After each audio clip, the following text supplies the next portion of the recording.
Il y avait comme un parfum de renouveau parmi les chefs d'État présents aujourd'hui à Addis Abeba. George Weah, Joao Lourenço, Emerson Mnangagwa, nouvellement élus au Libéria, en Angola et au Zimbabwe. Ce 30e sommet de l'Union africaine est placé sous le signe de la réforme. Elle sera engagée par son nouveau président, le Rwandais, Paul Kagame. Une réforme dont l'objectif est de rendre l'organisation panafricaine plus efficace, plus autonome, mais qui fait déjà beaucoup parler les diplomates du continent. On écoute les précisions de notre correspondante Emeline Wiberg. Plus question de faire du business as usual. C'est en substance ce qu'a dit Paul Kagame lors de son premier discours en tant que président de l'Union africaine. Sa tâche n'est pas facile, il doit conduire une réforme de l'institution.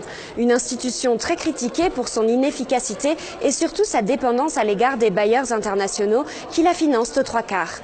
Justement, l'une des mesures phares de cette réforme est une taxe de 0,2% sur certaines importations. Elle permettrait de financer l'UA à hauteur de 965 millions d'euros. Mais pour les économies les plus dynamiques, comme l'Afrique du Sud, elle n'est pas très équitable. Autre pierre d'achoppement, l'établissement d'une troïka, 3 dirigeants africains pour représenter l'UA lors de sommets internationaux. Un trio qui ne serait pas suffisamment représentatif de toutes les régions du continent. C'est enfin la méthode de Paul Kagame, militaire selon certains, qui dérange. Beaucoup de dirigeants, notamment ceux de la SADC, reprochent à leur homologue rwandais un manque de consultation. Les 15 pays membres de la communauté de développement d'Afrique australe sont par exemple contre l'idée de donner plus de pouvoir exécutif au président de la commission de l'UA, un poste occupé par le Tchadien Moussa Faki Mahamat.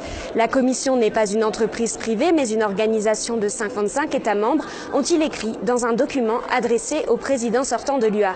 Iront-ils jusqu'à tuer dans l'œuf ce projet de réforme? La réponse demain à l'issue du 30e sommet de l'UA.